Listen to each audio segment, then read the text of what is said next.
హైదరాబాద్లోని command control సెంటర్లో CM Revanth Reddy మంత్రులతో సమావేశమయ్యారు. ఈ సమావేశంలో మంత్రులతో పాటు ఆర్థిక అధికారులు పాల్గొన్నారు. కేంద్ర బడ్జెట్ నేపథ్యంలో రాష్ట్ర ప్రభుత్వం అనుసరించాల్సిన వ్యూహంపై చర్చిస్తున్నారు. మొదట మంత్రులతో ప్రత్యేకంగా భేటీ అయ్యారు సీఎం రేవంత్ రెడ్డి. పార్టీ, ప్రభుత్వ అంశాలపై చర్చించారు.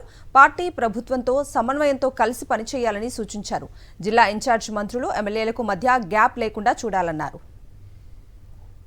ఇదే అంశానికి సంబంధించి పూర్తి అప్డేట్స్ అందించడానికి మా ప్రతినిధి శేఖర్ లైవ్ లో జాయిన్ అవుతున్నారు. శేఖర్,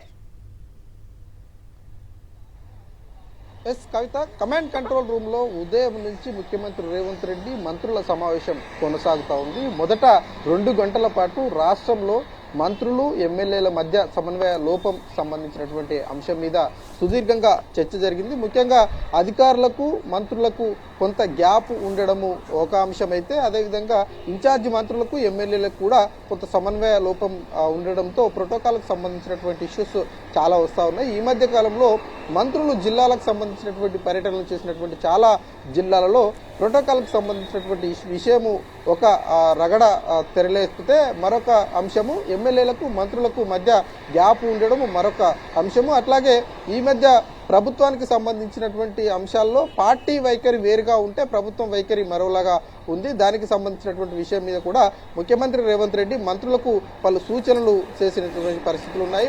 అందరినీ కలుపుకొని వెళ్ళాలి అంటూ ముఖ్యమంత్రి రేవంత్ రెడ్డి మంత్రులకు సూచించారు. అట్లాగే ఎమ్మెల్యేలకు కూడా అదే స్థాయిలో కలుపుకొని వెళ్ళాలి, సమన్వయంతో ముందుకు వెళ్ళాలి. పార్టీ కార్యక్రమాలకు సంబంధించి కావచ్చు, ప్రభుత్వ కార్యక్రమాల్లో కూడా ఎక్కడ ప్రోటోకాల్ ఇష్యూస్ రాకుండా ముందుకు వెళ్ళాలంటూ ఎమ్మెల్యేలకు సూచనలు చేశారు. పలువురు మంత్రులకు, అధికారులకు ఉన్నటువంటి గ్యాప్కు సంబంధించినటువంటి విషయం మీద కూడా మంత్రులు కొంతమంది అధికారుల వైఖరి మీద అంశాలను లేవనెత్తినట్టు కూడా తెలుస్తా ఉంది. దాని మీద కూడా పూర్తి స్థాయిలో ప్రక్షాళన అవసరం అన్నటువంటి విషయాన్ని కూడా మంత్రులు తమ అభిప్రాయాన్ని చెప్పినట్లుగా తెలుస్తోంది. ప్రస్తుతం బడ్జెట్ మీద చర్చ జరుగుతుంది. కేంద్రం నుంచి రాష్ట్రానికి ఏమీ రాలేదు అన్నటువంటి అభిప్రాయానికి రాష్ట్ర ప్రభుత్వం వచ్చింది. శాఖల వారీగా చర్చలు అయితే జరుగుతున్నాయి. మరికొద్దిసేపట్లోనే కేంద్రం నుంచి. Okay Shekhar, thank you.